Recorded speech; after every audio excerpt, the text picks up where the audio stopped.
Assalamualaikum warahmatullahi wabarakatuh. Perkenalkan, nama saya Giatri Putri Amanda, kelas 1D D4 dengan NIM 46103072. Di sini saya akan menjelaskan mengenai nilai integritas dan prinsip anti korupsi dari tokoh Widodo Budidarmo. Menyaksikan. Widodo Budidarmo, tak ada imunitas di dalam hukum siapapun dia. Pria kalem itu lahir di Kapas, Kampung Surabaya pada 1 September 1927. Namanya Widodo Budidarmo. Andai tak ada tawaran bergabung dengan Hero pada 1945, mungkin saja langkahnya akan berbeda. Pasalnya, selepas dari Christelinjik Holders Inland School, His Kristen, ia justru memilih masuk sekolah teknik kontingen Emma School. Setamat SMA pada 1950, Widodo mengikuti ujian masuk Angkatan Udara dan Perguruan Tinggi Ilmu Kepolisian. Berhasil lolos seleksi di kedua lembaga itu, Widodo akhirnya memilih ITEK. Karena gemilang, Widodo langsung mendapat kepercayaan besar. Hanya 1 tahun bertugas di markas besar Jawatan Kepolisian Negara sejak lulus dari Petik pada 1955.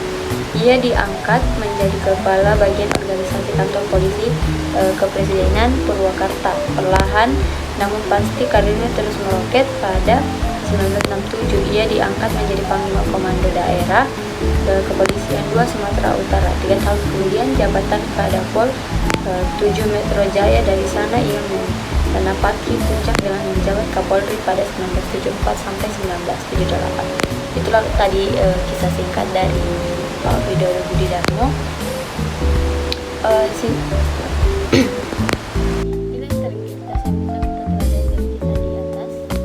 Pertama, ada tingkat tanggung jawab dan peduli.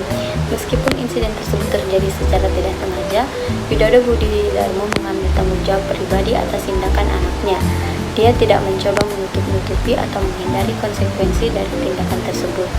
Ini menunjukkan integritas dalam menghadapi konsekuensi dari tindakan pribadi dan tidak mencari pembenaran atau alasan untuk menghindarinya. Yang kedua, ada adil. Dalam mengekspos peristiwa penembakan pada publik, Widodo Budidarmo menunjukkan integritas dalam menegakkan keadilan. Dia tidak membiarkan hubungan keluarga atau emosi pribadi mempengaruhi keputusan untuk mengungkapkan kebenaran kepada publik. Ini menunjukkan bahwa integritasnya lebih penting daripada melindungi atau memihak kepada orang yang melanggar hukum. Dan yang ketiga, ada kejujuran. Widodo Budidarmo dikenal sebagai sosok yang jujur dan transparan dalam menjalankan tugasnya.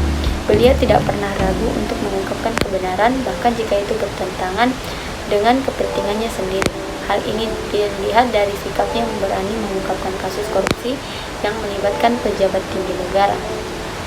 Terus nilai yang keempat, ada berani.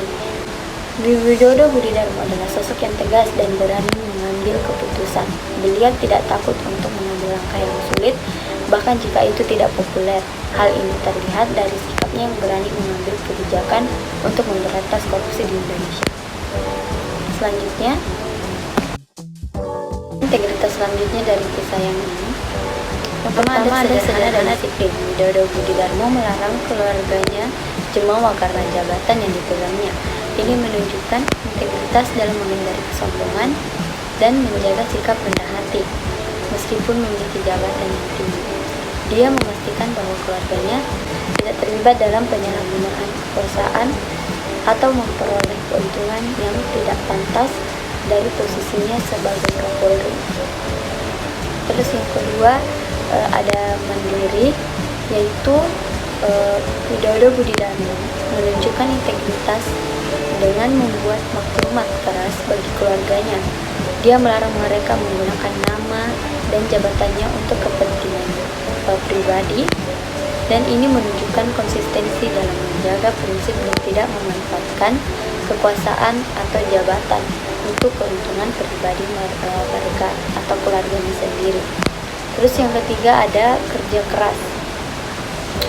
Dalam pengalaman Widodo Budidarmo menunjukkan integritas dengan menyatakan perang terhadap kejahatan narkotika dan mengambil langkah-langkah konkret untuk melawan masalah tersebut. Dia tidak hanya berbicara, tetapi juga bertindak untuk mengatasi masalah tersebut. Selanjutnya ada prinsip anti korupsi yang bisa saya kaitkan dengan kisah Widodo Budi Dharma, yaitu prinsip transparansi. Dalam kisah tersebut tidak ada indikasi bahwa Widodo Budi Dharma terlibat dalam praktik korupsi.